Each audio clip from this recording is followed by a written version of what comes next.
Hello दोस्तों, आइए हम आपको आज सुनाने जा रहे हैं एक ऐसी स्टोरी जो आपको सक्सेस होने का मंत्र ज़रूर देगी। और आपको 3 ऐसे इम्पोर्टेंट लेसन मिलने वाले हैं जो आपको सक्सेसफुल बनाने में आपकी मदद करेंगे। तो आइए दोस्तों, इस कहानी को आखिर तक ज़रूर सुनिएगा। तो दोस्तों, आज से कुछ हज़ार साल पहले बेबीलोन में अरकद नाम का एक अमीर आदमी रहता था।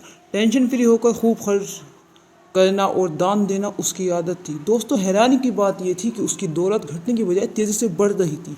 क्या आप जानना चाहते हैं कि ऐसा क्यों हुआ? एक दिन उससे मिलने कुछ उसके दोस्त आए और उन्होंने कहा, अरकद, तुम हमसे कुछ ज़्यादा ही खुशकिस्मत हो। तुम बेबीलोन के सबसे अमीर आदमी बन गए हो। तुम अच्छे कपड़े पहनते हो, स्वादिष्ट भोजन करते हो और दुनिया की सैर भी करते हो।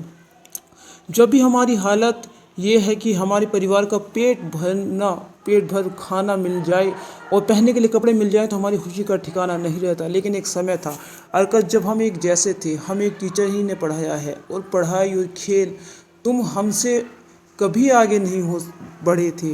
तुमने हमसे ज़्यादा हार्डवर्क भी नहीं किया, लेकिन फिर भी तुम हमसे ज़्यादा ही अमीर आदमी बन गए और आज भी हम गरीब हैं। क्या तुम हमें गरीबी से अमीरी तक की कहानी बताओगे? तब अरकत ने कहा, क्यों नहीं मेरे दोस्तों, मैं तुम्हें ज़रूर बताता हूँ। दोस्तों, अब इस कहानी को ध्यान से सुनिए। मैंने अमीर आदमी बनने का सपना तब देखा जब मैं जवान था। तब मैं समझ गई कि अच्छी लाइफ जीने के लिए पैसों की बहुत ज़रूरत, और मैं अमीर बनने के लिए बाद लोगों की बेहतर हेल्प कर सकता हूँ। और सबसे ज़रूरी बात ये थी कि मैं टेंशन फ्री होकर खर्च कर सकता हूँ। फिर मैंने ठान लिया कि फिर चाहे मुझे कितनी भी कड़ी मेहनत करनी पड़े, लेकिन मैं अमीर बनकर ही रहूँगा। उसके लिए मैं काम में जुट गया और मेरा काम था मीठी के टेबल्स पर लिखना मीठी के टैबलेट्स पर लिखना, और इस पर हर दिन घंटों लिखता रहा। इस काम से मुझे जो भी कुछ कमाई होती थी सब मेरे खाने कपड़े ज़रूरत की चीज़ों पर खर्च हो जाती थी। मेरे पास एक रुपया भी नहीं बचता था, लेकिन इसके बावजूद भी मैंने मेरे अमीर बनने के सपने को टूटने नहीं दिया। फिर एक दिन मेरी मुलाकात अलकमेश से हुई, जो एक अमीर सवाकार थे। उन्होंने मुझे मीठी के टैबलेट्स पर 9th लॉ लिखने का काम दिया और कहा कि यह काम अगर तुम 2 दिनों में पूरा करोगे तो तुम्हें मैं 2 कॉपर के सिक्के दूंगा। मैंने बहुत मेहनत किया, लेकिन 9th लॉ बहुत बड़ा था और अलकमेश जी जब दोबारा आए तब काम अधूरा पड़ा हुआ था। वे नाराज़ होकर बोले, अगर तुम मेरे गुलाम होते तो मैं तुम्हें काफ़ी कड़ी सज़ा देता। मैं डरा हुआ था, लेकिन फिर भी मैंने बोल ही दिया कि अल्केमिस्ट जी, आप बहुत अमीर आदमी हैं। मुझे भी बताइए ना कि आप अमीर कैसे बने और मैं अमीर कैसे बन सकता हूँ।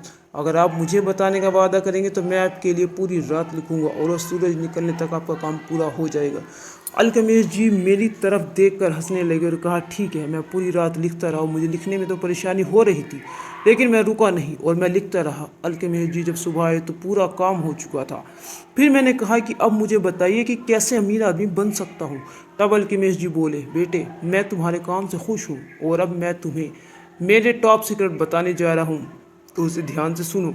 मैं अमीर तब बना जब मैंने फैसला किया कि मैं अपनी कमाई का 10% आपको दूंगा, और तुम भी ऐसा करोगे तो तुम भी जल्द अमीर बन जाओगे। इतना बोलकर वो चुप हो गए। तब मैंने कहा, सिर्फ इतना ही? तब अल्केमिस्ट जी बोले कि बस इतने ही एक लड़के को जो कभी भेड़ चराता था, आज उसे साहूकार बना दिया, तो आज तुम्हारे सामने खड़ा है।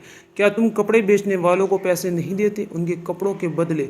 जूते बेचने वालों को क्या तुम पैसे नहीं देते उनके जूतों के बदले? क्या उसके बाद बोले कि चलो ये बताओ कि तुम्हारे पिछले महीने की कमाई कहाँ है और पिछले साल की कमाई कहाँ है? हरकत, तुम पागल हो। तुम बाकी सबको ईमानदारी से पैसे देते हो, लेकिन खुद को कुछ भी नहीं देते। हरकत, तुम अपने लिए नहीं दूसरों के लिए काम करते हो। याद रखो कि हर वो गोल्ड का सिक्का जो तुम बचाकर अपने आप को दोगे, वो तुम्हारा गुलाम बनकर तुम्हारे लिए काम करेगा, और आगे चलकर वो तुम्हारे लिए काम करके तुमको और सिक्के कमा के देगा।